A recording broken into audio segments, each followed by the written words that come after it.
le ministre des Enseignements secondaires a développé une plateforme d'enseignement à distance pour les élèves du secondaire au Cameroun. Une série d'enseignements dispensés par les enseignants de qualité pour les élèves du secondaire. Apprendre n'a jamais été aussi simple avec l'enseignement à distance.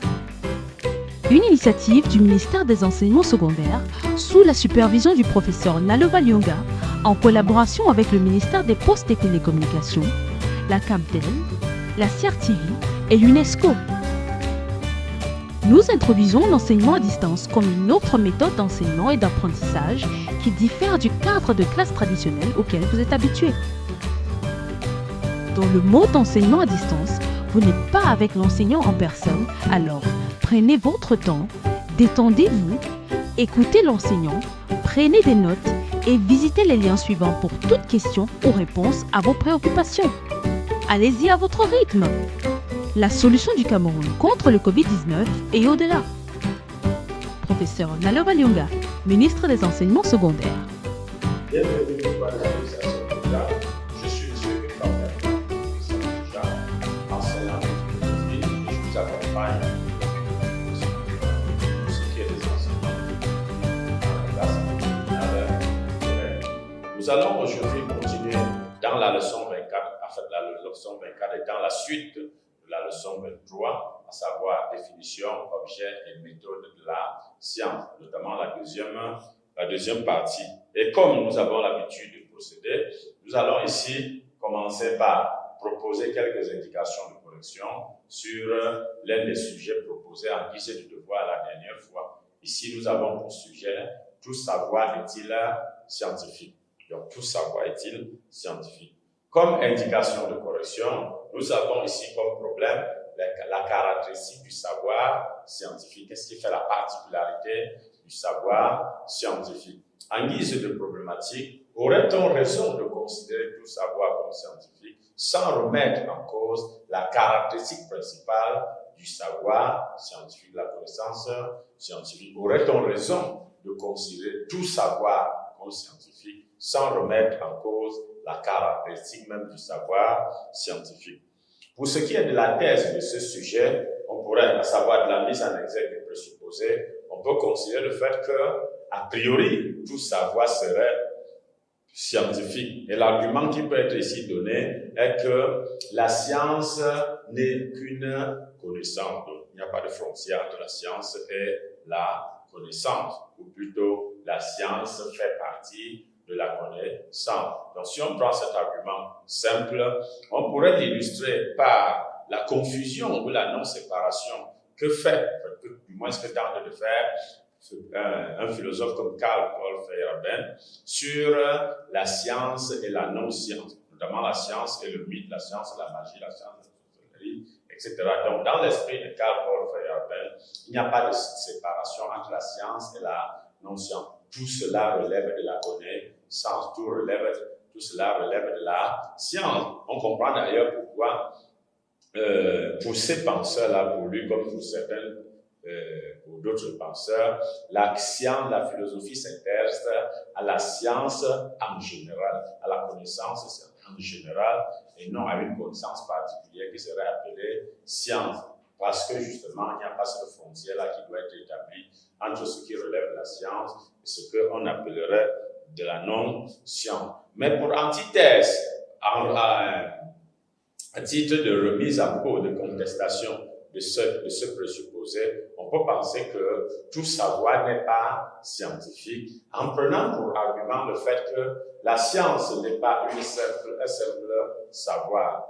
La science n'est pas un simple savoir. Et à titre d'illustration, on peut considérer le fait que, en fait, si nous prenons Robert Musil, qui dit dans son ouvrage L'homme sans qualité, il nous fait comprendre qu'il y a des choses qui ne relèvent pas d'un traitement scientifique. Il y a des choses qui ne relèvent pas d'un traitement scientifique. Cela signifie que vous comprenez à partir de là qu'en fait, il y a des choses qui relèvent d'un traitement scientifique et d'autres qui ne relèvent pas d'un traitement scientifique. Voilà ce qu'on peut proposer comme antithèse. Mais au-delà de certaines divergences de point de vue, il faut considérer qu'en fait, la science est certes un savoir, mais il s'agit d'un savoir d'un type particulier. Le savoir scientifique est un savoir d'un type particulier. Pourquoi? Parce que la science est un savoir, certes, mais ce savoir est caractérisé par sa rigueur, par sa rationalité, par son objectivité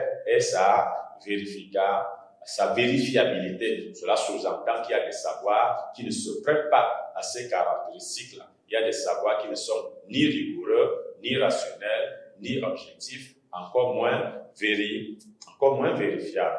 À titre d'illustration, on peut s'appuyer sur cette pensée de Georges Canguilhem lorsqu'il donne les leçons de méthode dans son ouvrage de métier de sociologue, en montrant que, en tout cas, il n'y a pas de savoir qui ne soit polémique, il n'y a pas de fait si brutal qu'il interdise toute suspicion à son adresse. Ça, c'est la caractéristique du savoir scientifique. Le savoir scientifique, comme disait Bachelard, est un savoir polémique, puisqu'il s'agit d'un savoir qui doit en permanence être révisé, être contesté, être restructuré, etc. Or, si nous retournons dans le champ de certains types de savoirs qui nous sont proposés, on va se rendre compte que la plupart de ces savoirs sont souvent dogmatiques, ont un caractère figé et ne se prêtent ni à la discussion, ni à la rectification.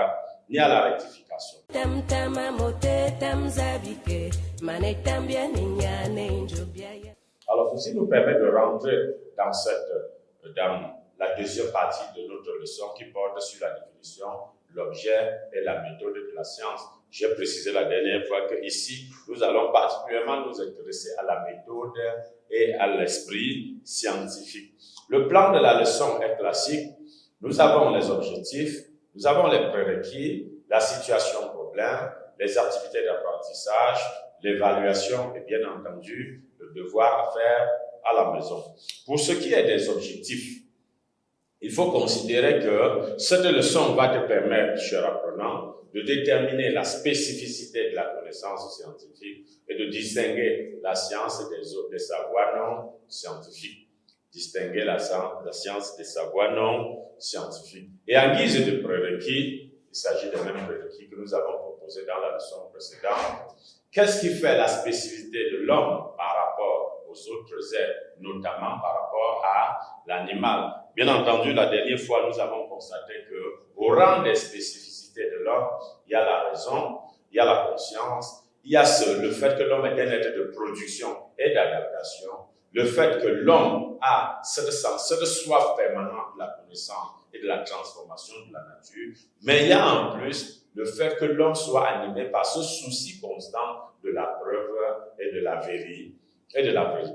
Alors, ces éléments étant donnés, nous rentrons dans la situation problème de cette leçon qui vise à montrer que autour de nous, bien de personnes, du fait de la méconnaissance de ce qu'est la science, tendent à la confondre avec toute forme de connaissance et à l'entourer des opinions, des croyances et des préjugés. Alors, cette situation, problème étant donné, nous déclinons la problématique de cette leçon qui vise à montrer qu'est-ce qui fonde la méthode scientifique et l'esprit scientifique. Qu'est-ce qui permet de fixer et la méthode scientifique et l'esprit scientifique. Alors, nous commençons par la méthode scientifique pour montrer pour déjà reconnaître qu'en fait, il y a une certaine corrélation entre l'objet et la méthode. Dans la leçon précédente, nous avons dit que la science a étudié un certain nombre d'objets, mais on va se rendre compte que le choix de l'objet est également en fonction de la méthode qu'on choisit et inversement. Le choix de la méthode est également en fonction de l'objet à étudier. Et c'est pourquoi dans cette leçon précédente, là, nous avons fait une certaine typologie des sciences en distinguant les sciences formelles, les sciences empiriques, les sciences humaines et les sciences de l'artificiel.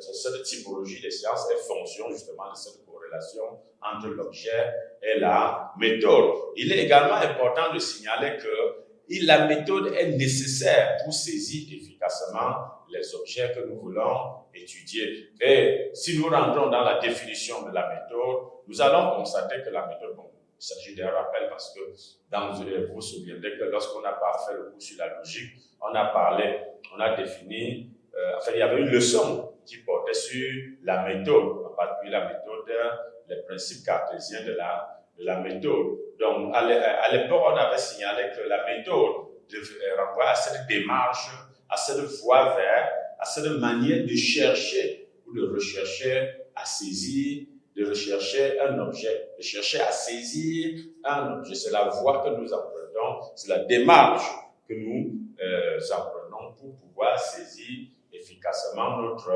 objet. À ce titre-là, la méthode se donne comme une stratégie cognitive efficace des faits et des concepts au sein d'un champ opératoire bien déterminé. La corrélation efficace entre la démarche cognitive et l'objet d'étude nous permet justement, comme nous l'avons signalé tantôt, de faire un choix minutieux de la méthode en fonction justement de l'objet que nous voulons étudier. Bien évidemment, il y a une pluralité de méthodes qui se présentent à l'homme lorsqu'il veut étudier les objets. Mais le privilège, du moins puisque nous sommes dans le domaine des sciences, de la science, et que nous avons défini la science comme un savoir objectif, vérifiable, le privilège ici est donné au modèle inférentiel qui permet aux scientifiques de partir d'un certain nombre de présupposés préalables, posés en guise d'hypothèses ou de conjectures, pour tirer des conclusions qui peuvent être nécessaires et établies sous forme de loi. Alors, ceci étant, on conviendrait que la priorité est donnée à l'expérimentation dans la démarche scientifique. Le scientifique doit être, comme nous l'avons vu avec Auguste Comte dans la leçon précédente, celui qui se limite à l'étude des faits observables et surtout explicables. Je précise en passant que expliquer des phénomènes, ça veut dire essayer de trouver les corrélations ou les rapports qui les lient. Il y a donc ici un effort pour parvenir à mettre en exergue des lois qui expriment des rapports universels et nécessaires entre des phénomènes parfois très isolés, parfois très distants les uns des autres. Et comme nous l'avons dit tantôt, la méthode expérimentale est la candidate attitrée dans le domaine des sciences, en général, notamment des sciences expérimentales, des sciences empiriques en particulier.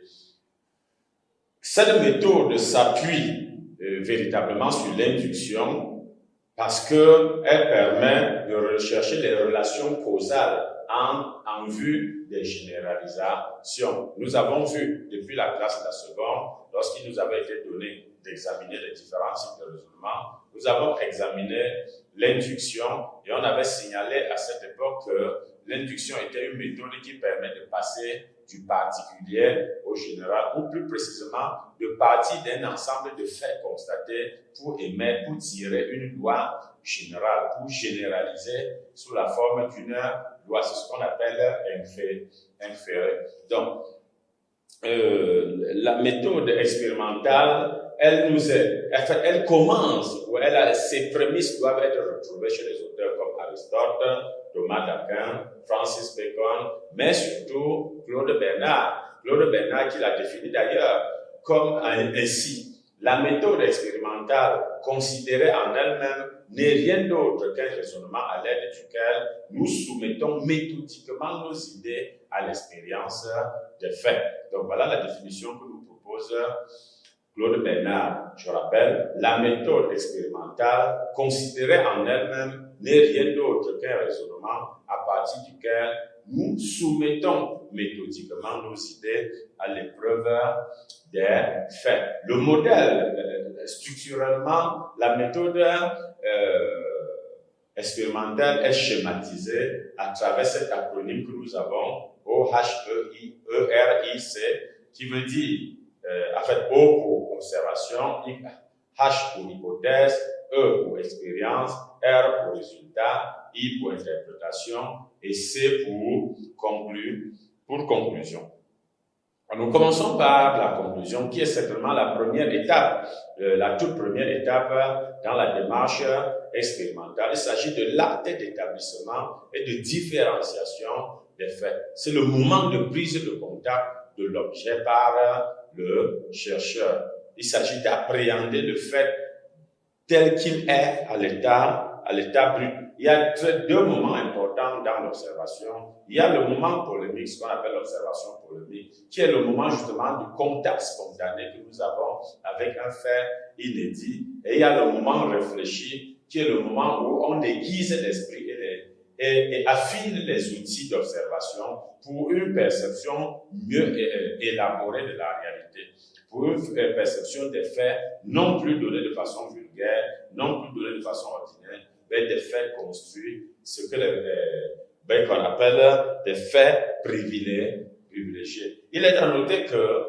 l'observation scientifique n'est pas un simple acte de sens, mais la constitution élaborée et structurée d'un objet par l'esprit. Bachelard nous fait comprendre que l'observation scientifique est toujours une observation polémique. Alors, nous passons maintenant, une fois que l'observation est faite et que nous avons véritablement prise sur notre objet, nous pouvons maintenant formuler les hypothèses. Il s'agit, d'après Claude Bernard, il s'agit d'ailleurs pour le scientifique du moment le plus important, du moment décisif de la recherche, puisqu'il résultant de l'observation, il doit pouvoir formuler des idées anticipées qui permettent de donner des explications provisoires aux faits observés. Pour Claude Bernard, l'hypothèse joue un double rôle. D'abord, un rôle théorique, en ceci qu'il s'agit d'une idée anticipée, qui est le point de départ nécessaire de tout raisonnement expérimental. Et ensuite, sur le plan pratique, un rôle pratique en ceci que l'hypothèse guide la main et c'est elle qui provoque l'expérience.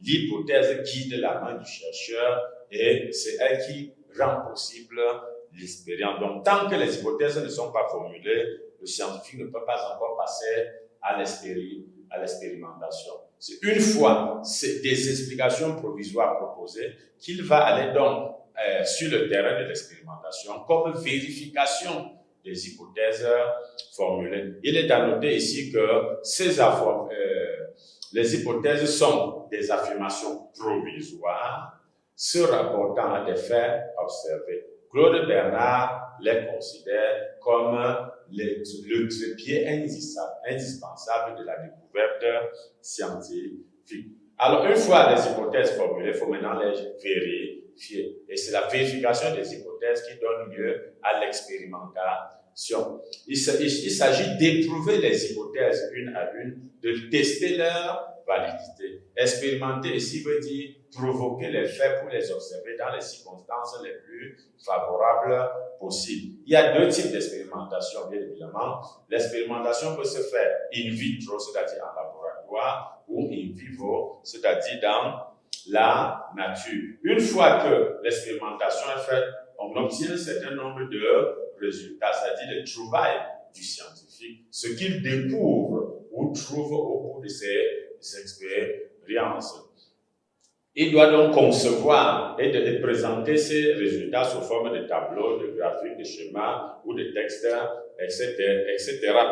Alors, une fois donc ces résultats proposés, il faut les interpréter. Et l'interprétation des résultats est en fait la confrontation des résultats l'interprétation des résultats est leur confrontation avec des hypothèses préalablement formulées. Il s'agit d'établir un lien entre l'hypothèse formulée précédemment et les résultats auxquels on est parvenu. Il y a deux possibilités. Si les résultats épousent l'observation, on peut dire que l'hypothèse a été validée. Dans le cas contraire, on dira que l'hypothèse est infirmée, invalidée et est rejetée. Et certainement le scientifique va devoir faire un effort supplémentaire puisqu'il va devoir repartir sur le terrain et formuler de nouvelles hypothèses, s'il veut, bien évidemment, aller jusqu'au bout de sa recherche. En somme, énoncer la signification des faits sous forme de lois, des rapports intelligibles entre des phénomènes ou des faits plus ou moins distants. Tel est le rôle de l'interprétation. On appelle encore ça l'énoncé des lois. Et à titre de rappel, si nous prenons la définition de Montesquieu, il nous est dit que la loi est un rapport nécessaire qui dérive de la nature des choses. Donc, énoncer une loi présidant à des phénomènes, c'est établir un rapport nécessaire qui existait justement entre ces phénomènes. Donc, l'interprétation des résultats repose sur l'application du principe de causalité ou encore du principe du déterminisme scientifique qui signifie qui postule que dans les mêmes conditions, les mêmes causes produisent les mêmes effets. Ce n'est qu'en obéissant à ce principe que l'énoncé des lois est possible et qu'on peut donc tirer des conclusions. La conclusion étant ici visant à rappeler les faits, les hypothèses, les expériences et leur interprétation. Une fois cela fait, il s'agit de mettre en parallèle les différentes étapes de la démarche scientifique pour former un ensemble cohérent constitutif de la théorie scientifique. Là, il y a donc ici désormais une possibilité de formuler une règle ou une définition sous forme de modèle. Alors, il y a quand même, au-delà de cette appréhension de la démarche scientifique, un certain nombre de critiques qui ont été formulées qui visaient à montrer que la méthode scientifique n'est pas toujours le cadre indispensable de développement de l'activité scientifique. Et nous pouvons prendre ici appui sur 3 auteurs importants, Gaston Bachelard, Karl Paul Feyerabend et Karl Popper. Alors, pour le premier, Bachelard estime que nous devons toujours nous situer dans la logique du pluralisme méthodologique. Et contre Descartes, il disait qu'un discours de la méthode sera toujours un discours de circonstance. Autrement dit, il n'y a pas de méthode unique, mais chaque domaine, chaque partie du réel admet une méthode précise. On ne peut pas appliquer la méthode en chimie comme si on l'appliquait en mathématiques, en physique ou en astronomie, etc. Et c'est pour ça qu'il a proposé la notion d'épistémologie régionalisée pour montrer qu'en fait, chaque région du savoir admet une méthode particulière. Quant à Feyerabend, il va sur le principe du relativisme méthodologique pour montrer qu'en fait, il n'y a pas de connaissance avec un fondement précis. Alors, il a écrit un ouvrage intitulé « Une connaissance sans fondement ». La connaissance n'a pas de fondement solide, n'a pas de fondement absolu. Si tel est le cas, il va écrire un second ouvrage qui est intitulé « Contre la méthode ». Et dans cet ouvrage, il montre justement, il relève la relativité de l'idée de la méthode scientifique pour montrer qu'en fait, il n'y a pas de méthode privilégiée. Il n'y a pas de méthode standard. Tout pouvant valoir dans le domaine de la connaissance scientifique. Il aboutit à la construction d'une théorie anarchiste de la connaissance qui vise à mettre en exergue la diversité des raisons et la diversité des opinions et à les prendre toutes en considération dans la formulation de la stratégie scientifique. Cette approche antifondationnaliste de la méthode de la science invalide donc tout hégémonisme méthodologique. Il n'y a pas de méthode privilégiée. Et du coup, elle invalide la distinction souvent faite entre la science et la non-science. Fait tomber cette distance en montrant qu'il n'y a pas de séparation, il n'y a pas de différence entre la science et la non-science. Quant à Karl Popper, à travers la notion de faillibilité, il montre également qu'il n'y a pas de méthode scientifique conduisant à la certitude. D'où l'option pour l'idée de conjecture et de réfutation. Il montre qu'en fait, le scientifique fonctionne sous le modèle des conjectures et de réfutation. L'idée, les résultats scientifiques étant toujours susceptibles d'être remis en cause, les problèmes scientifiques sont toujours ouverts. Il n'y a pas de problème scientifique définitivement résolu. parce qu'il n'y a pas de méthode définitive pour la science. Alors, cette question de méthode étant réglée, nous, en fait, étant suffisamment examinée, nous passons maintenant à l'esprit scientifique. Quel est l'esprit que nous devons avoir pour être certains de mener à bien une recherche scientifique? Ici, il faut attendre par l'esprit scientifique, justement, l'attitude mentale, la disposition de l'esprit qui confère au scientifique un statut particulier et qui lui garantit un travail sérieux, un travail rigoureux. Bien entendu, cela nous permet de comprendre à quel point la science se veut un savoir organisé dans le respect d'un certain nombre de valeurs, lesquelles valeurs distinguées sur le plan de la qualité de l'esprit scientifique par Edmond Goblet nous permettent de voir des qualités intellectuelles et des qualités morales. En effet, pour Edmond Goblet, il s'agit de voir dans l'esprit scientifique un esprit qui est animé par l'amour de la vérité. Cet amour de la vérité permet de surpasser la médiocrité intellectuelle, les termes sont de lui, caractérisé par une trop prompte résignation à l'ignorance. L'amour de la vérité est le véritable stimulateur de l'effort intellectuel. Après cette première qualité, il y a la seconde qui est la sincérité intellectuelle. Celle-ci conduit à ne pas accepter les erreurs et à rechercher la vérité ou le savoir vrai. Le défaut des esprits non scientifiques étant très souvent le manque d'honnêteté et la mauvaise foi. Il y a ensuite la vigueur, la solidité et le sens de la précision qui sont résumés par la précision des ajustements logiques qui garantissent les savoirs crédibles et fiables. Il faut être difficile pour soi-même, c'est-à-dire que le scientifique doit être très exigeant vis-à-vis de lui-même et doit être dans une logique d'autocontrôle qui lui permet de se surveiller sans négliger, sans juger avec partialité. Il y a ensuite la pénétration et la profondeur d'esprit qui commande de ne pas être artificiel, de ne pas se contenter de très peu et de chercher toujours à aller plus loin dans sa recherche.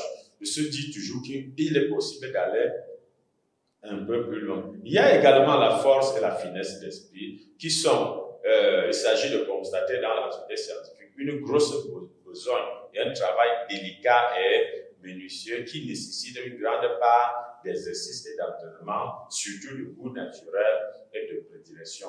La science ne s'accommodant pas de la peu près. Il y a également le courage et la détermination, qu'importe les obstacles et les difficultés, nous ne devons jamais renoncer. Il y a la probité intellectuelle qui commande de faire preuve d'honnêteté dans son travail, de rendre compte finalement du réel. La science apparaît donc comme une activité normalisée qui, d'après Robert Merton, est une structure sociale normée. La science est une structure sociale normée. Ces normes en font une activité égalitaire, libérale et démocratique, dont les principes sont l'universalisme, le communalisme, le désintéressement et surtout le scepticisme organisé.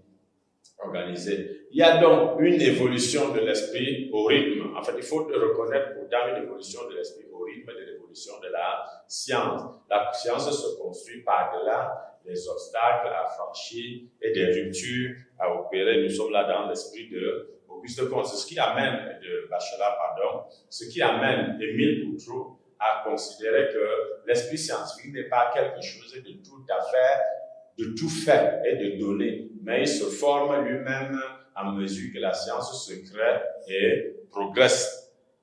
Alors, qu'est-ce qu'il faut donc retenir? Que la science est un savoir systématisé sur des faits observables avec des résultats probants obtenus par démonstration ou par vérification, que c'est une explication objective et précise.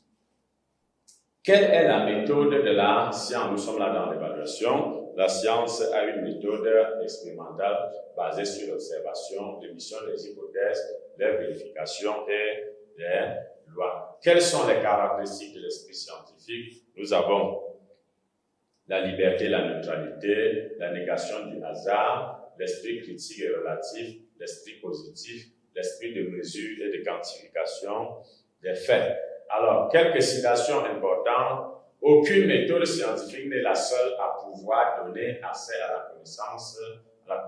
Friedrich Nietzsche. La méthode scientifique est le chemin pour trouver la vérité. Villa von Orman Quine.